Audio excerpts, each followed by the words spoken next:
The Source of Success, episode 001, subject Adam Pearson. Are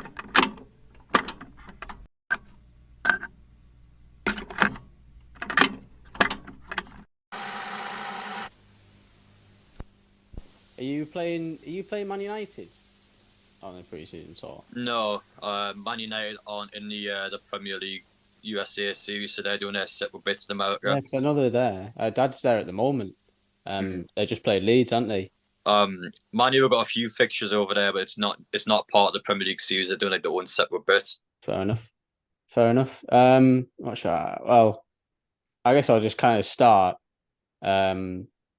with, I think, to be fair, I think a lot of people that listen to other few people listen to my podcast anyway, probably don't know who you are. So could you give a description kind of yourself?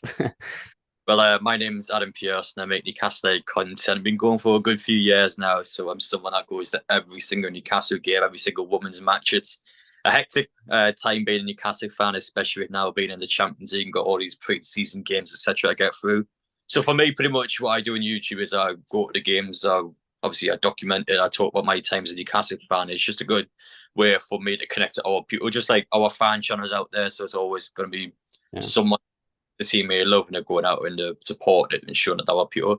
So that's kind of where I've started with YouTube. I would say that's kind of the thing I would personally do, but there's all sorts of different things that actually go into making that content. But you sell yourself a bit short, like, because you're probably the top Newcastle fan. You're probably the face, really, of Newcastle fans at the moment. I mean, that's kind of been. I was looking. I realized you've been doing it for like 8, 7 years, and I think I only knew of you really.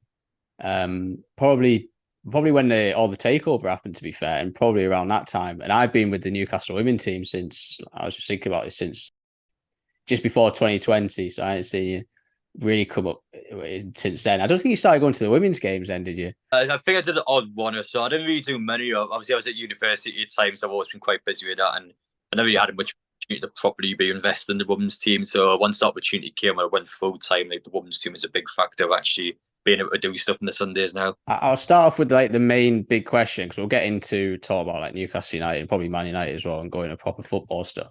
But the podcast is called The Source of Success. So for you, you're successful in what you're doing at the moment. And to be fair, I can imagine you being more successful as time goes on. But we're talking about the source of success. What is the source really of your success so far? What's that main thing that you've been doing? Well, for me, it's always enjoyment when I get out of it. Obviously, I love going to the games anyway. If I wasn't doing YouTube videos, I'd be going to all the matches anyway. So it's just a case, instead of going as a normal fan, I've got a camera now and I'm kind of showcasing what I would personally do at the game. So I Yeah. think that's all something I enjoy doing. It's just sort of blending a hobby together with someone that's actually, I can get money out of it essentially. So it's not really a case where I had to work 40 hours a week or I had to go to university. It's a case where I can just do what I love anyway. And on top of that, I'm getting paid for it essentially. So now it's obviously great for me just to go out and about and just love what I'm doing. I really wanted to dedicate just all my time to Newcastle United. Obviously, I was saying before with the women's team, just more time to actually put into our teams as well, and just a good opportunity all around to try and promote Newcastle United a bit and well for the fan base. I mean, honestly, I think cutting my success from it, I think people probably can relate to me. Even teams that aren't Newcastle fans, I think people can probably go, well, actually, I'm like that with this football team. I would love to do something like that. So, I mean, for me, it's just kind of just being myself on camera, and it's just a case where I'm going to all Newcastle games, I'm enjoying myself, and thankfully, obviously, since the takeover, it's been going quite well for all the teams involved. It's quite a nice time to be a part of Newcastle United, to be fair. That's what I was thinking having this conversation. It's like both of us kind of benefited a lot really from the changes that have happened there. But I think that I look at the content that you make, and I think the key thing for me that I think people engage is kind of what you said is that you are like so nat and so yourself, and probably are really represent well what a Newcastle United fan is. And you probably back me up on this. It doesn't seem to be that selfish kind of incentive to like earn money to make a business out of something. It doesn't feel like you've seen an opportunity and been like Newcastle United fan channel. That is going to be the future. I'm going to make a fortune out of doing that.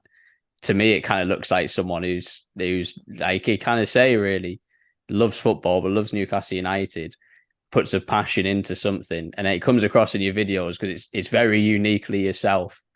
it doesn't seem like you're trying to copy anyone or try and do something, you know, what everybody else is doing. Really, it feels really unique in that it's not flat. It's not flashy in terms of its editing. It's not a big production. I can't imagine you probably want to go into any big production kind of thing. It seems like you're quite happy just a camera by yourself, awkwardly talking to Newcastle United fans and doing all that stuff. I mean, that's the kind of impression I get anyway. Well, I would say mostly correct, to be fair on that. For me, when I'm going to all the games, as I just said before, the vlogs I do at the women's games or the men's games, it's one of them ones where it's not going to be loads of production going into it. The videos normally go out about an hour or so after the game anyway, so it's not really one where I kind of go away, take a day, edit it completely, and uploading it perfectly. It's just one of them ones where it's kind of, I would say it's more natural. I would say it's kind of, oh, I've got the phone in my hand. It's kind of what you see in my own personal eyes when I'm at games. You were saying before about stuff like finances as well. I mean, for example, the women's games, like I wouldn't make money at the women's games. I'll just go there because but and obviously I know quite a few of the girls personally before the takeover anyway, so it's a good opportunity to kind of get involved with that. And it's just something I enjoy. I think with Newcastle United as well, obviously it's good knowledge to go to the women's games to understand their side of things more. For example, like say Dan Ashford, you know, with the ownership anyway, to kind of well together in both the squads. So it's just me getting a better understand the club and just having the chance to go to the games and enjoy Newcastle United as a whole anyway. So Yeah, it's all I like doing. But now it's something I do enjoy quite a bit. There's nothing about it really. I just go to the games, and that's the most important part. Is it's good to get involved with other people as well. It's quite a nice feeling when I'm going to games. Sometimes I get some people that come up and go, "Oh, Adam, I don't really know much about the women's match before I started watching your videos. Now I'm really heavily." So obviously it's a fantastic feeling, and it's just good to see for the girls and obviously all the staff members as well. Now they're actually getting proper treatment. It's a great opportunity to see all the strengths that are going to keep building upon each season. with the women's team, it is kind of my experience, and it is great to be a part of it because it. I don't know what you felt when you first had that awareness of it, but you didn't expect the growth that it's had. I mean, you kind of predict it now, but and that's why I was kind of surprised. That's why I wanted to talk to you really, because it is interesting to see yourself go into these women games supporting it, because from a logical, if you're looking at logical way of like trying to expand the fan base and trying to grow whatever you're growing, I can't imagine logically thinking, right, going to women's football games is something that's going to do that. I can't imagine it's your most viewed videos either. But that's kind of what interests me about you, is that you're doing that stuff anyway. And I think with that, you're kind of building this brand or building this, it's you're very, what the word be, very earnest. It's like very yourself. You're not trying to trick anyone. It's like you don't. I think you do put a bit of a character on. Like you are different now talking to like when you talk on camera. But I think it's probably something that comes from that's what you really like, and it comes from a passion of really loving Newcastle United as well. So yeah. Well, I think it would depend on the style of video I'm doing. I think some videos I probably am a bit different than what I would be. I think just in general, anyway, when you're recording videos, you're completely different what you're in real life. It's a case where I'm speaking to a camera, I'm speaking to someone in real life. It is going to be different in the way I come across, I would say. But honestly, for me, the majority of the time, I would say I'm quite genuine on videos. If it's like a comedic effect, or I think, for example, my overnight stay vlogs, I definitely probably do put, I guess, a bit of a count on those sort of ones. But I mean, honestly, for the women's vlogs and stuff like that, I do normally come across as just how I normally would. I think for those ones as well, it's just important to kind of get a message across. It's important to try to educate people. Like, I think the way I do videos anyway, like I always speak to the camera or the viewer anyway, as if they've never been to a game before. So I'm kind of telling step by step what would happen. I just think it's a good opportunity anyway. I think, well, you've seen it at St James's Park. I mean, first game, over 20,000 fans. I think the most the women's had so far is about 28,000. I mean, that's mental when you think about it. And I think as the girls gradually get higher in the leagues, it's going to be a sellout at some point. So, I mean, the demand is there, I would say. Obviously, it's not as big as the men's game yet, but it definitely is tens of thousands of people that are willing to go and give the girls a chance. And I think it's a huge opportunity for them. We've got this massive platform now, and it's just great to actually see something going on there. I think the kind of thing I want to do in my videos is I want to try and get more people to the ground. I want to at least encourage people to do that. I think it's just a great opportunity all around. I mean, even for people, for example, like going to men's games, but they don't have a season ticket, they can't go to the matches. Well, there's no opportunity at St James Park to go and support the girls. So I just think it's good all around for the club. It benefits the club regardless. So I just think it's a great opportunity to try and help some people out. Like, obviously, clearly need it. I'll definitely get into that in a minute because there's loads to dig into with, I think, Newcastle United as a whole, including the women's team and the how good it feels kind of to be a part of it, and as a fan as well, to be involved in it as well. Different to say like a few years ago, for example. But the other thing though, going back to you and doing what you do, I think the one thing that you haven't mentioned really that I think is really interesting is something when I talk, because I work with golfers, say, and I work with obviously Newcastle women as well. And something I always talk about, which is I think the main key for anyone succeeding in anything, is hard work. And I see the most hard work from you out of anyone. I don't see anyone who works harder than you in terms of like I didn't realize actually that you uploaded every single day, which means making a video every single day, especially in the off season when it must be a nightmare to come up with things to talk about, but still persistently doing it. But then also, like you talk about going to the women's game, constantly being traveling to where they go as well, but traveling to USA in like a week or two. Like there's a big commitment in that and loads of hard work. But I guess you can answer that question yourself in terms of just you love it so much, it's just easy to do. Yeah, well, I think probably a big reason why I haven't sort of mentioned how hard the work is because I don't really class it as work, to be honest. Yeah. I go at the game, so it's just I mean, it feels natural now. To be fair, like when I wake up in the morning, I make a video. It just feels like an everyday thing. It doesn't really feel like I'm doing work. It doesn't think. It just feels natural. Is probably the best way of answering that question. I think I'm used to making videos now for so many years that it's just. I don't know. I couldn't imagine myself not making videos. You get what I mean? So it's something that clicks quite. I think I'm quite natural in front of a camera now. There's still be bits and bobs where I might be a bit awkward or I might not be 100% used to something, but I think overall in front of a camera, I'm pretty comfortable with it now. I'm quite used to speaking to people on a live stream, for example, with yourself now. So the reason why I kind of don't mention the hard work side of things is, again, as I said, I just don't really think it's work. It's just me going abroad, watching Newcastle. It can be quite a lot. I think especially if I go to a away game with the men's on the Saturday and all of a sudden the women's team's away on the Sunday and then Newcastle's playing again midweek, it can mount up, and I think I'm going to learn that the hard way next season more than midweek matches. But honestly, it's great. I do love doing it. For me, I always kind of organise it, always sort of structure it out. I'm going to get to each game on the week Saturday and then the Sunday. So, I mean, I'm always ready for it. I would say, regardless of how I'm feeling on the day, I'll always be up for it. I'll be excited to go, and I just can't wait to see what happens to all the teams next season. I just think it's a huge year for Newcastle coming up. I think the other thing you touched on as well is I think in this question for you really, did you have to learn to get better at engaging in front of a camera? Because I get the impression that's not naturally who you are.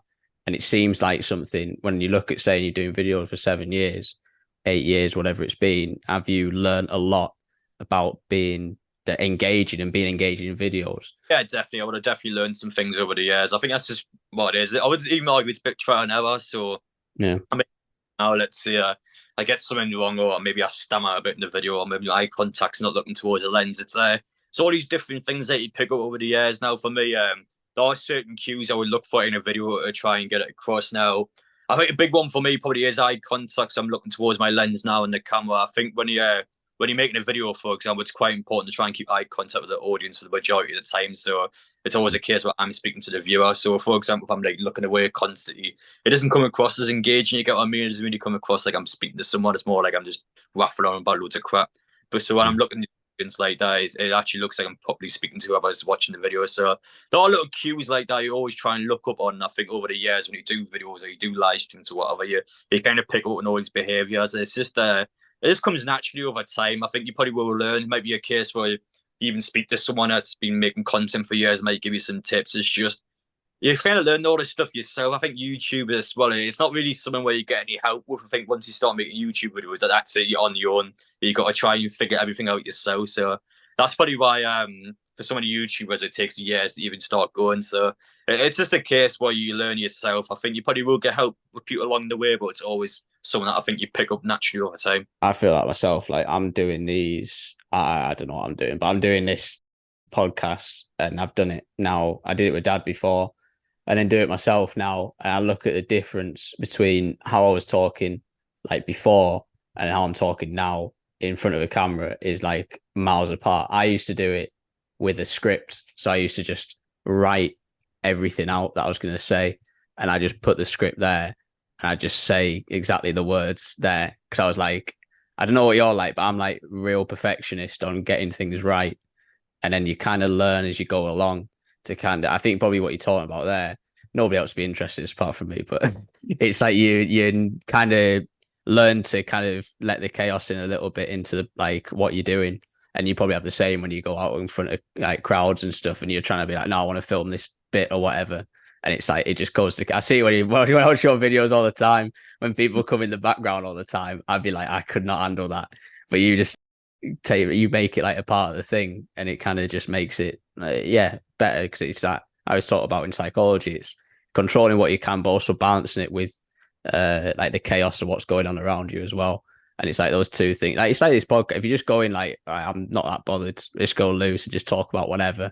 I think that makes for better content than if you just try and get specific things out of it. I don't know if you got anything to add to that.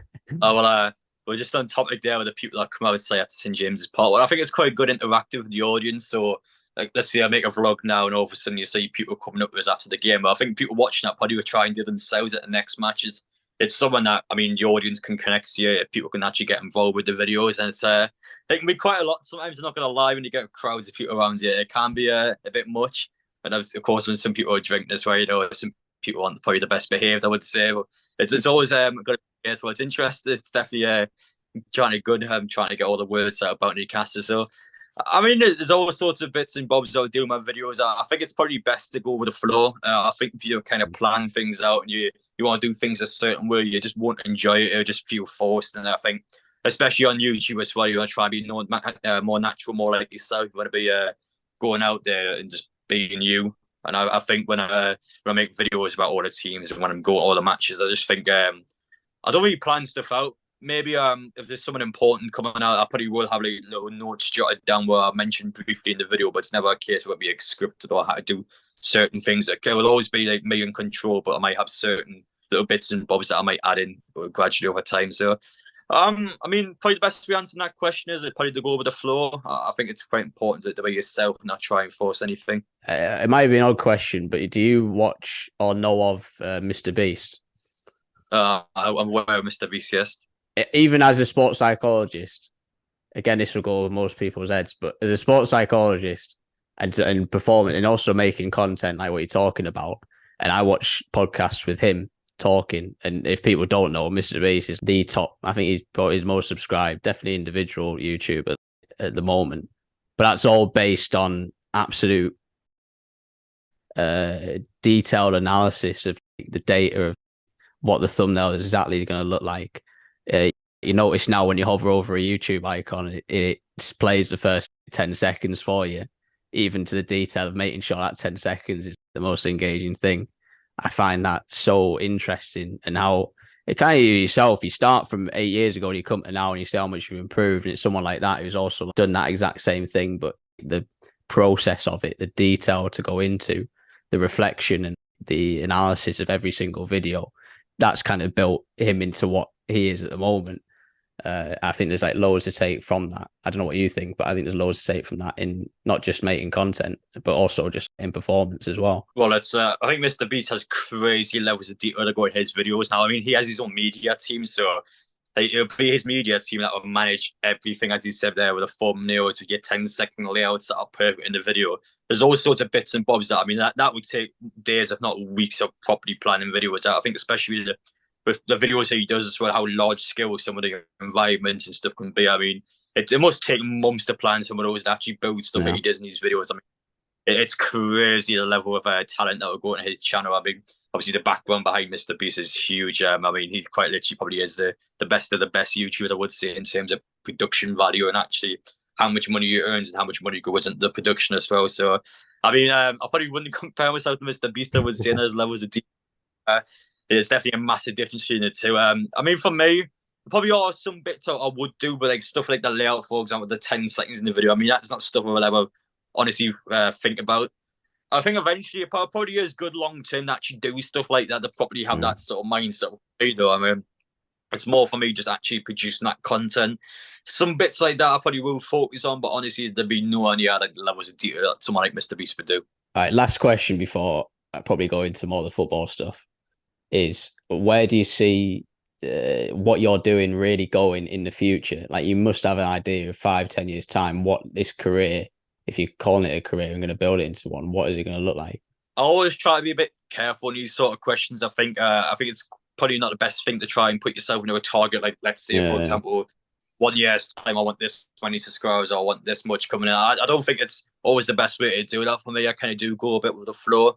I mean, for 5, 10 years' time, it's just be the same situation as now. I would say in terms, I just want to do this full time. I don't want to have to worry about doing anything else. I just want enough work. I can do whatever I want. For me, I just love going to Newcastle United games. I don't want it to change. I want just enough to be able to have any free will around Newcastle. I can just do whatever I need to do with that, and that's kind of the most important part for me. As for personal goals, I think I do want 100,000 subscribers at some point. I don't know when that goal will be, but I just want that player button, the natural plaque is just, yeah. I mean, it looks unreal.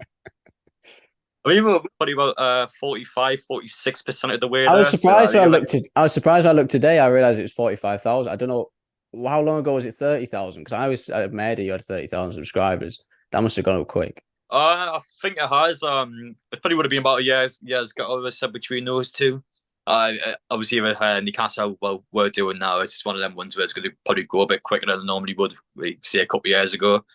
But I mean, honestly, it's been great. The support's been great. It's just one of them ones we're going to keep pushing. I think the fact we are in the Champions League now, I think, is going to be huge. I think a lot of people will have more interest in Newcastle, and it's something that I think naturally will benefit any content creator that produces Newcastle League content, because it's more of a reason than ever for fans of other clubs actually cheering at Newcastle. So I don't want to try and guarantee that I'm going to hit somewhere at some point, because I don't think it's ever a good idea to set these targets. Well, that's just my personal mindset anyway. But I do expect probably to potentially grow faster or grow higher due to the fact that Newcastle are doing so well. So I mean, we'll see how that turns out. But for me, though, I'm just happy where I am now, and I want to keep pushing on it. But I tell you what, I tell athletes all the time, and like to be fair, what I always tell the women's football team as well, to be fair, is always distinguish between the process and the result. And it's kind of what you're doing there is like that result for you is 100,000, which is absolutely realistic. And you probably really said it yourself, but you want to really ignore that, the external, like the uncontrollables of it, and go full process. And that's kind of where I'm quite confident. Like you'd be confident to say you're going to keep on growing because your process is a strong one where it's constant work and it's videos out all the time. And I take that. I take that like as any performance, whether it's sport or in making videos, it's about process, and you'll get results from that in the long term, as long as you focus on that process. And you've given the best answer, really. It's like you're not going, I need this, I need 100,000, I need, this target, this point. It's like that's too uncontrollable to set anything for. It's like you want to be specific and controllable and really just focused on those things. The other thing with that development, what you're doing is kind of just how media in general is changing. I talked to a while ago now, it was Cecil from AFTV, and I talked to him about really how things are changing, because if you look at AFTV, how that's changing more into a production and a more mainstream sort of thing as opposed to what it was before, which is a bit more I don't know what you call it, a bit more dangerous before. Now it's a bit more safe and they're more integrated. I've seen, like, I don't think you've been on the overlap, which you should be on the overlap, because that's kind of, for me, that is the thing that is the old school media that comes in with that new media. It's like, it makes for great content. I don't know why you're not on that. I bet you're fuming about that, but you should be on it. But that for me is interesting. Is that, do you see, or do you have aspirations of being more? I see you got a media pass the other day, even today, for the game, for the first pre-season game. And to be fair, you're just getting more integrated into the club itself.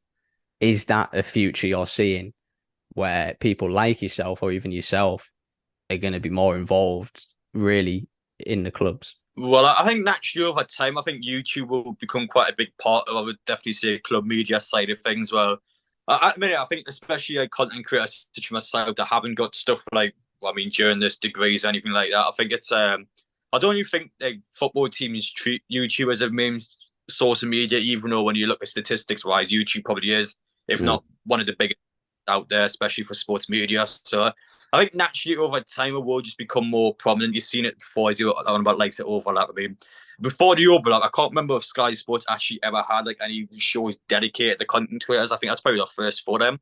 And you were saying before about me going on the overlap. Well, I mean, it was never saying never. I think they had Kendall and Matty on next last season, so there's always a case where those in Newcastle United content creators. I mean, probably fancy myself to get out at some point, but it's not really someone I'm like, desperate for or anything.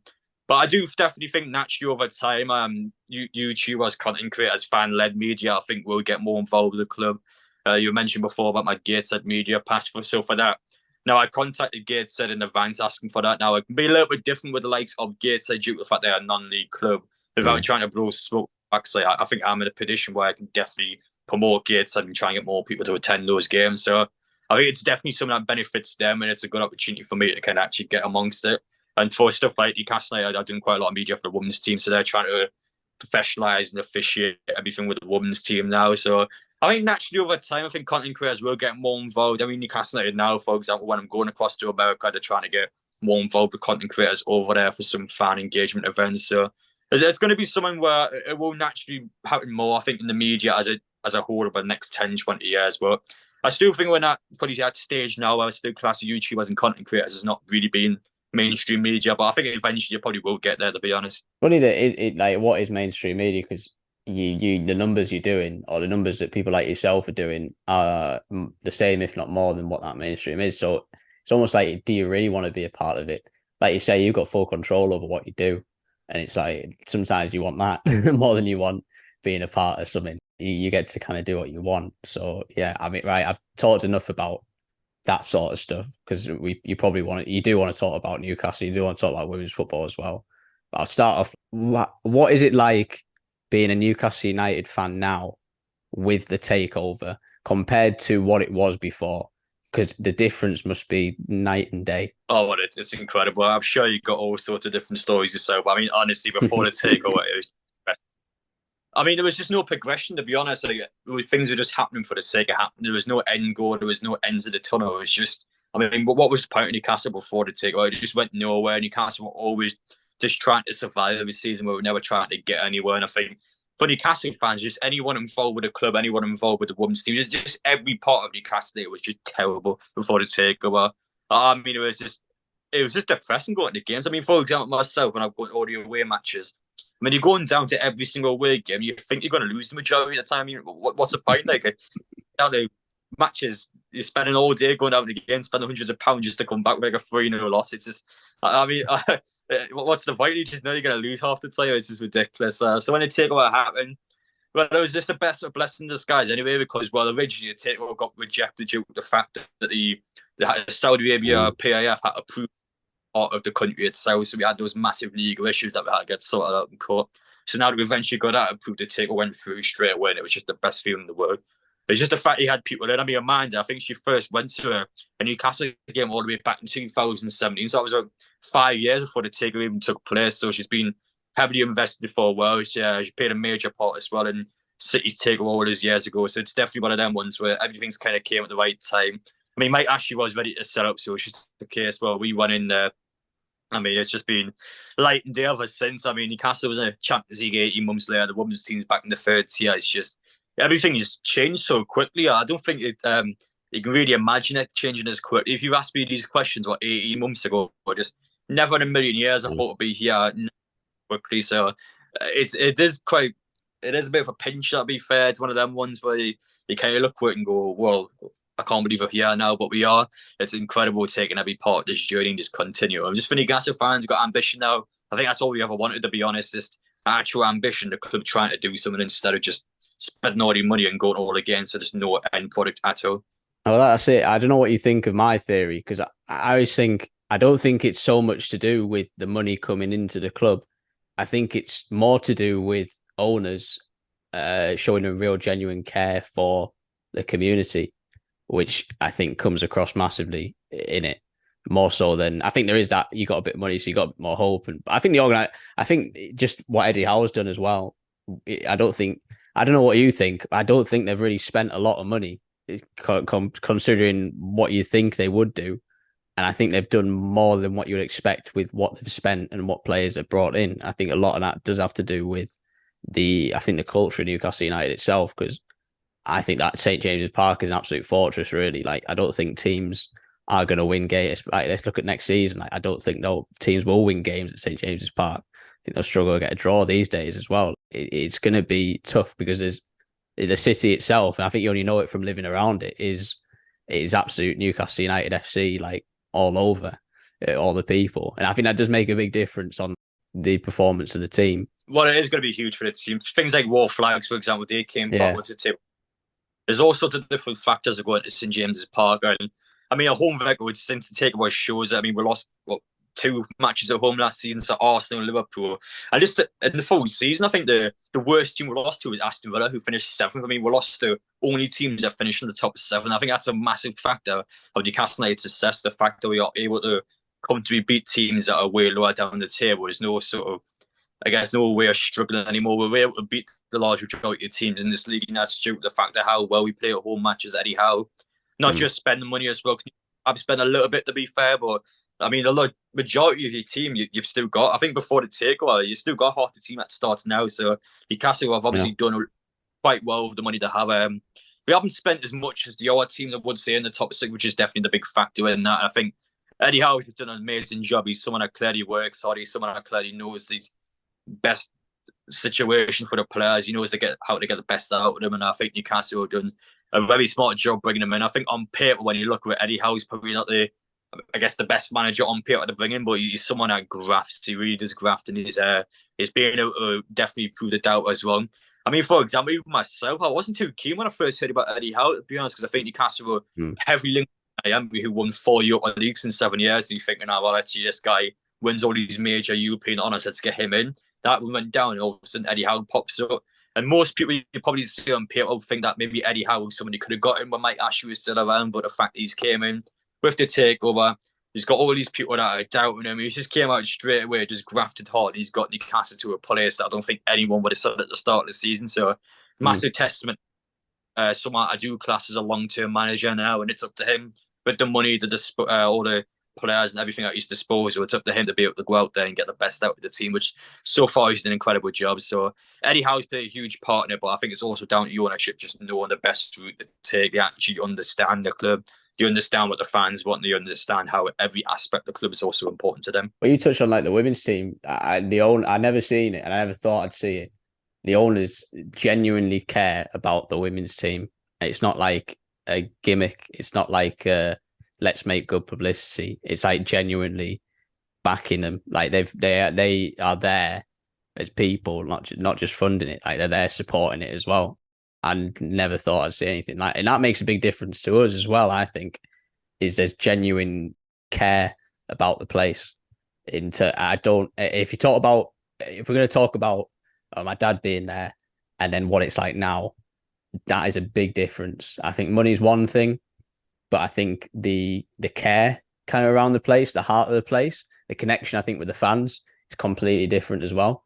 I remember, I will go touch on it anyway, because I remember being, when Dad was there, and I'll get your opinions on it, don't worry, but like when my dad was there and I was at my first year of uni, so I was at Northumbria and I just go to the training ground every now and again.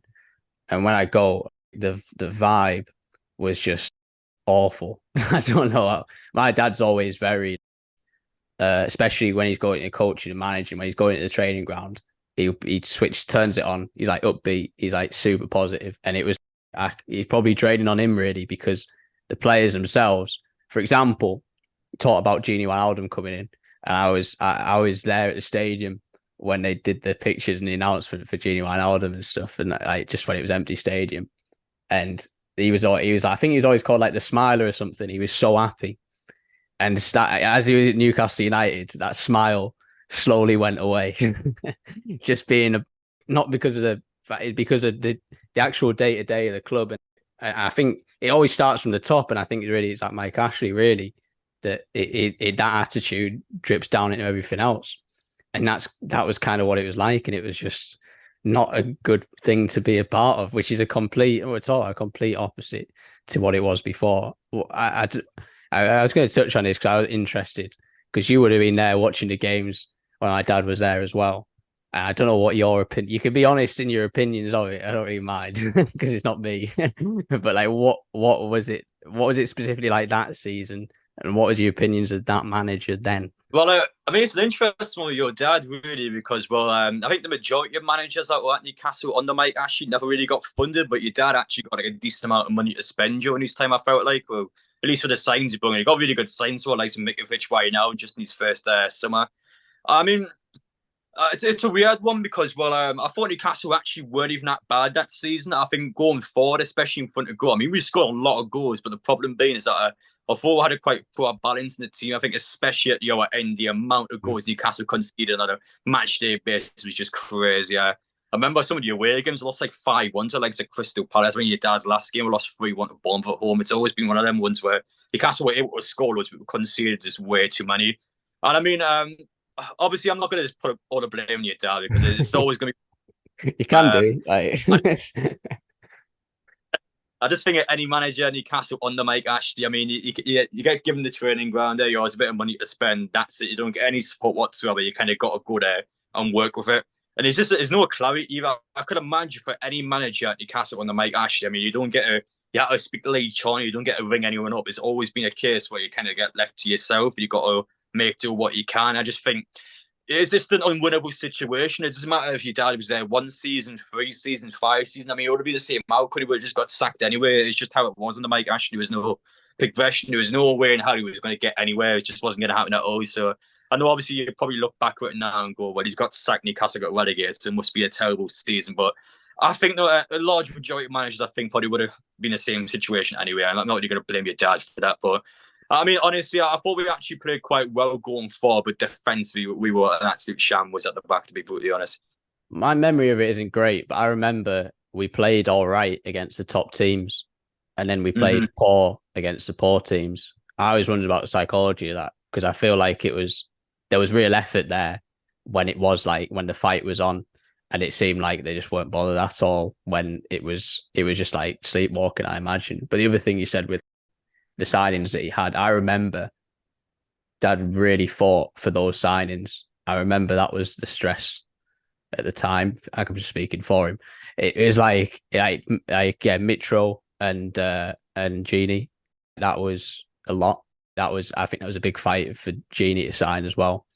You can't imagine Mike Ashley being like, oh yeah, signing his players, that's spending all the money, that's great. Like obviously a bit of pressure on him to do that. That was, I think Genie as well was the one that was really hard to get over the line, if I remember right. So if I'm going to defend my dad a bit, that's what he did was like proper. I remember him proper fighting and trying to make stuff happen, but obviously you can't really in that sort of environment. I think I said I remember at the time I was like I think the only mistake you made really was taking the job. I don't think it was. I think it's like you say. I think it wasn't a winnable thing.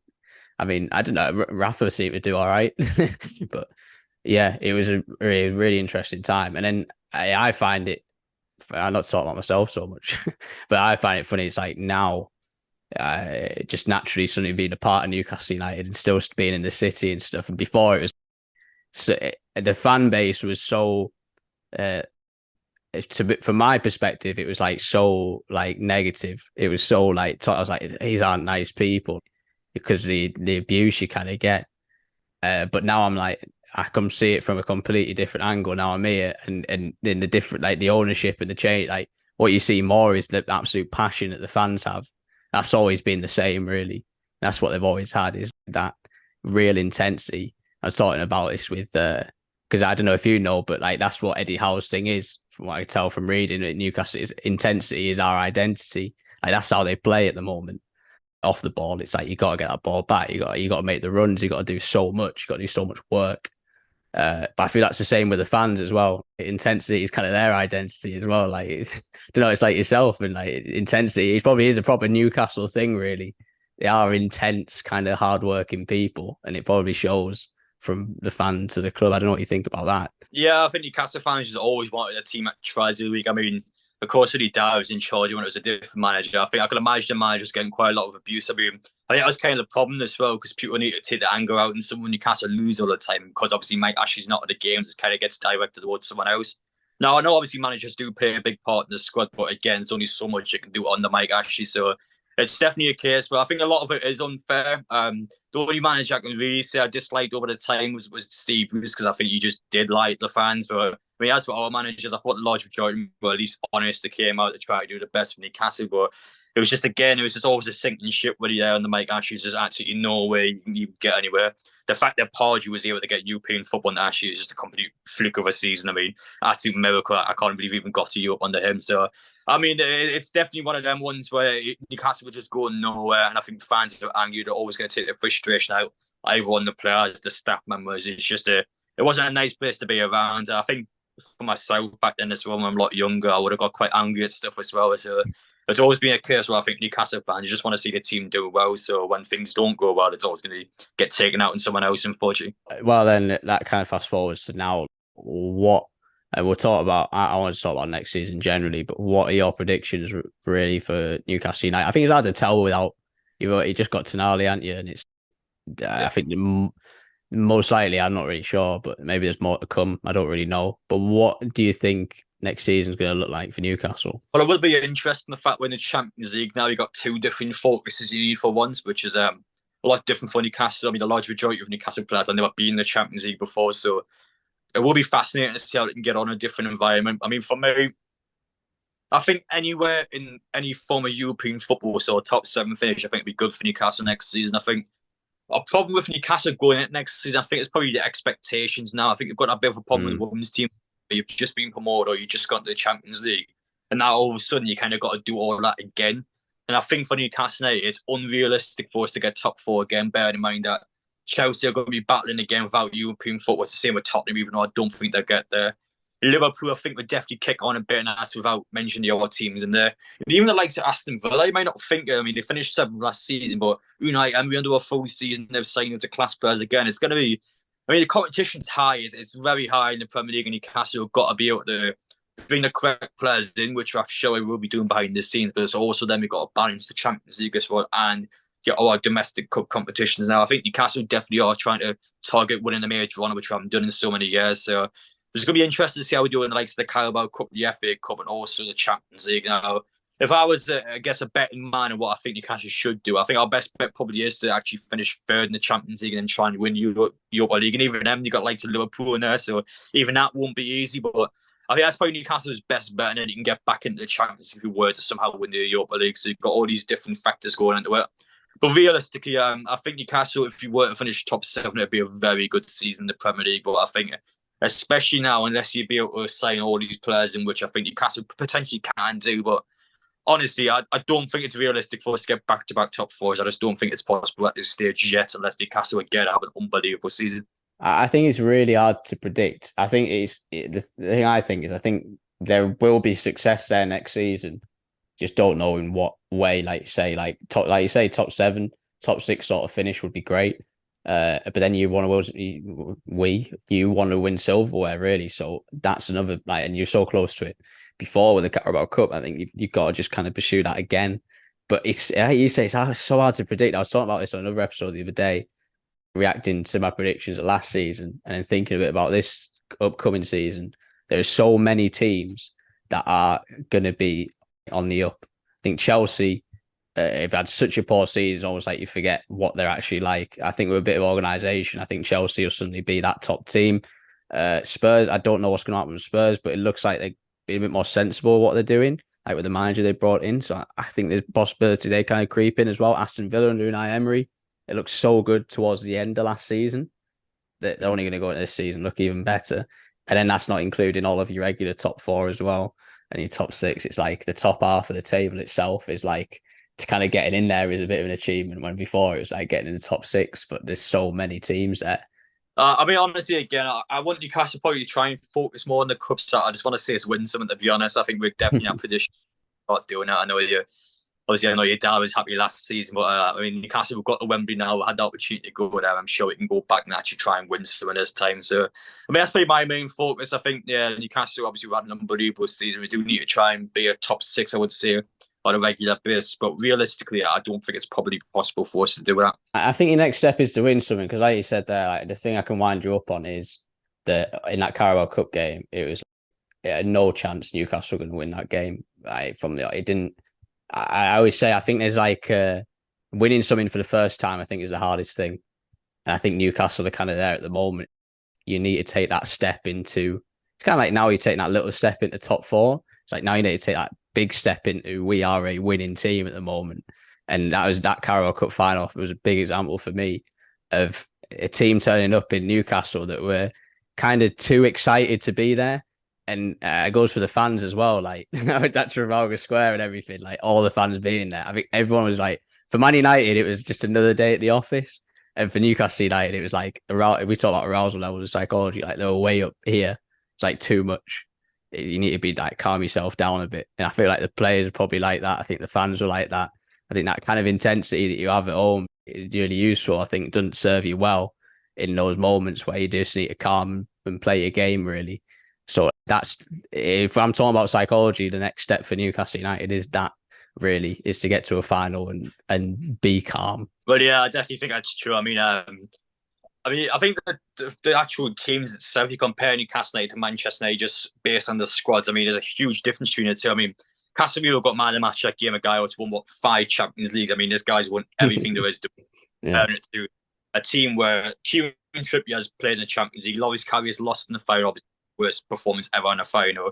I mean, that's Newcastle's only Champions League experience, not mentioned domestic trophies, where Man U, yes, they've had a 6-year drought, but even then, I mean, they've still been in so many finals. And I mean, for Newcastle, we haven't been. It's their first final since 1990. I wasn't even alive when Newcastle last time Newcastle played in the final. So it was always a case. But on the day, I mean, Man U was the city at the office. I think is the best way of putting it. If Newcastle was an unbelievable opportunity. I think now that we've lost it, nerves will be calmed down next time we get back. But I think I mean, if Newcastle, we could have played that final at any time in the year. I still think Man U probably on paper would have won it. I know Newcastle fans kind of go away from it and go, you know what, if that game was played a month or two later, I probably would have fancied Newcastle to win. But honestly, I just thought it was the occasion itself, being at Wembley. It's a lot for Eddie Howe and his players. I mean, most players have never touched a cup final before, so to actually get an opportunity so quickly from the takeover, it was always going to be a hard task. And I just think Man U on the day just seemed to have one over Newcastle. They seemed to know how to control the game, even though Newcastle had more the board, you could argue, create more chances. I think Man U just played the game better. I think we understood the game more. And for Newcastle, we just kind of slipped away. And that kind of leads me on to the last thing, really, is Manchester United. And like you say, I think with Casemiro, we've got a fantastic player, and just bringing Mason Mount in as well. I don't know what your thoughts are on them next season. I mean, mine are kind of cautiously kind of optimistic. It really depends on what this transfer window looks like. I think it's similar to Newcastle, but I think we're looking kind of good at the moment. We looked a bit poor towards the end of the season, but I think Man U's always a weird one because with every summer window, it's been optimistic, and then the majority of the time it doesn't just click well. I think ever since Fergie left, there's always been a massive gap to try and fill his shoes. I think Ten Hag's probably given it the best goal so far since Fergie's left. I mean, I don't really know much about Man U, to be honest, to actually give you a proper analysis on it. But I mean, honestly, things have done so far all right. Mason Mount's a weird one because he's not really a player that I'm particularly a massive fan of, but I think for Man U, he probably is a decent shout. It's going to be it'll be an interesting one anyway. I think Ten Hag's got big expectations, though. If he doesn't get around top 2, top 3 this season, I think he probably will get a lot of questions asked. But I think the big one's getting Ronaldo out, though, because last season you had him for half the year. It's obviously a massive headache around the dressing room. So I think once you got him out, I think Man U played way better, but you can still see at times the likes of that Liverpool away match. It's a stinker can drop out of nowhere. But I think Ronaldo going was big in January. I think that the fact that De Gea has gone as well, I think it's a big one, despite the fact that how good he has been for Man U. I think he was a massive liability at times. So to be able to get him out and replace him potentially or Nana, I think it's great business for them. So, I mean, we'll see how they do. But obviously, my main focus is going to be on Newcastle, and I'm sure hope you plenty more Newcastle v Man U final clashes in the future.